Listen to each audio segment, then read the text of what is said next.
told you. Now we're gonna keep it rolling, get to the next comic. Give it up for Dan Scott. Get on up here.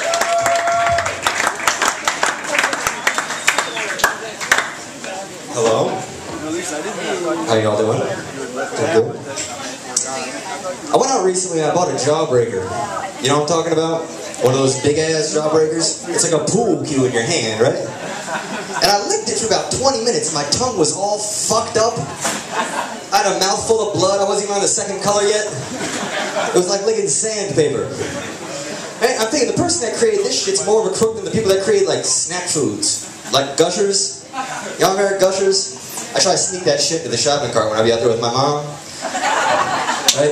I look back on it now though, you know, I'm like, now I understand why she wouldn't let me buy this stuff, because it's overpriced and not made to last. Right? Because you open up one of those things at Gushers, right? It comes out one solid chunk. I'd say 7 or 8 pieces all stuck together and shit. You try to savor it too, right? Try to eat the first 2 individually. They say fucking shove the whole thing in your mouth. Same with like fruit roll-ups. You even try with fruit roll-ups. You just got that plastic off there and wound up in a ball like a crackhead and shoved that deal around. So I went out recently, I bought a pack of condoms. I don't know if Foreign Party's going to jerk off to them before they expire. Y'all realize they have expiration dates on condoms? Like it's milk, right? And the expiration date's always like 5 years off in the future. That's not an expiration date for the condom, that's an expiration date for your life. That's the condom's way of saying, hey, you know, if you haven't fucked by May 2016, kill yourself. Condoms though, man, I don't get like how in today's age we still have condoms. You know, like 40 years ago we put a man on the moon. Everyone in this room has a computer in their pocket, but yet when a guy wants to fuck a stranger, he's got to put a garbage bag over his dick. Anyways. So I'm broke. I have no money. Anybody else in the same boat? So I spend my Tuesday and Thursday afternoons donating plasma down at the blood donation center. Get a quick $40 there. And I realized how fucked up it was. I'm sitting there, I got this big bastard of a needle shoved in my arm. And y'all ever see it? It's like a ballpoint pen, right? And I'm thinking like, really, Daniel? This is it? This is all you have to offer the world? You're just gonna whore your blood out for money? This is it? Well, there's worse things I can whore myself out, you know? Like semen. I'd love to be able to whore out semen. And I'm not talking like a man whore, because let's be real. No one's going to pay to fuck me. That's just not going to happen. I'm talking about being a sperm donor. I would love to be a sperm donor. I could donate every day, even multiple times a day. I'd be good at it. But unfortunately, I don't meet any of the requirements. They got a whole list. Believe me, I looked into it.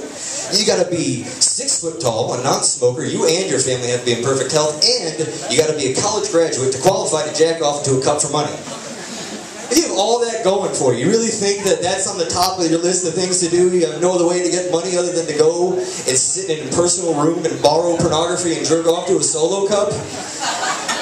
So, but like I said, I'm broke. I lost my wallet recently. Didn't even faze me. I said, fuck it. There's nothing in there that's going to help me. You know, I actually feel bad for the person that has to bend over and pick the thing up. The only thing they're going to find in there is overdrafted debit cards, receipts to shit I haven't paid for yet, and a bunch of expired condoms. So, I came home the other day and I caught my roommate jacking off. There ain't nothing worse than walking in on the guy giving himself the business at 3:30 in the afternoon, man. Walk in there, he's in there talking about...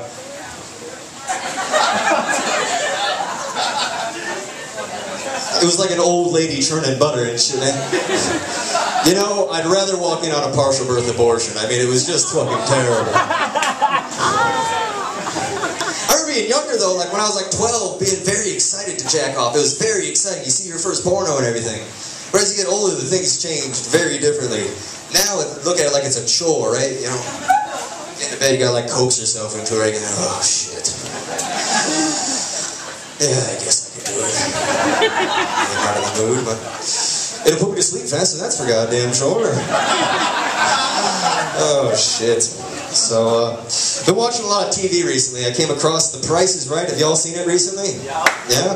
Drew Carey's hosting the show now. They got Drew Carey on that deal. And I gotta be honest, I miss Bob. I grew up with Bob Barker hosting the show. That was the guy, right? Who the fuck is Drew Carey? He hosts Whose Line Is They, but who gives a fuck? I mean, now he's hosting the show. The show is just shit now. I feel like they should be giving away used cars.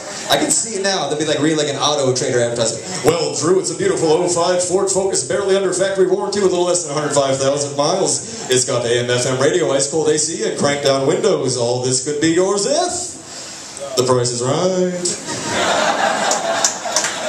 So, you know, I love how like, the prizes never match the contestants either. You know, like old people go on there, they get like a Harley Davidson and skydiving lessons in a Corvette. You know, young people get a player piano, new carpeting, and a dinette set. And black people get scuba gear. So, I've been watching the local news. It's exciting to watch the local news. I like it because they give, you know, when a crime happens, they go out there and they give police descriptions. And I love how they vary so differently between black people and white people. You know, like a black guy commits a crime, it's so vague. It's, well, he was, you know, medium height, medium build, wearing dark clothing. We're probably never going to find him. But a white guy commits a crime, they have a sketch up there and everything. Like, well, he was 5'9 and a half, 173 pounds. He was wearing a Jacksonville Jaguars jersey. And I'm pretty sure by the looks of him, his name was Kevin. But I like, they go out there and they interview people too, right? They always go out there and they interview one white person, one black person, like a crime happens out there and they want them to tell their story on the news. Right? They go on black people's doorsteps and black people want nothing to do with being on the news, right? They barely poke their head up on the door, right? News crew be out there and they be going, I didn't see shit. But white people love to be on the news, right? They love to be on there. They're always the most redneck white people and they love to tell their entire story the way they saw it, right? People be like, whoa, we're here with Eddie Johnson. Eddie, tell us, what'd you see? Well, I tell you, I was sitting on the couch there drinking a Keystone Light and heard all this commotion going on outside. So I threw on my shorts real quick and I went out the front doors. This big old mean son of a bitch running my way with a car stereo in his hands. So I called the house for my brother Leroy to come out. And I said, Leroy, get your drunk ass on out of here. But y'all know Leroy, he's a good for nothing son of a bitch. He stayed in the house. So I got on the ground right there. Yep, right there on the ground. All these gunshots going off and everything, man, was right on back to Vietnam. God almighty. Thank y'all very much. My name's Dan Scott. Y'all take it easy.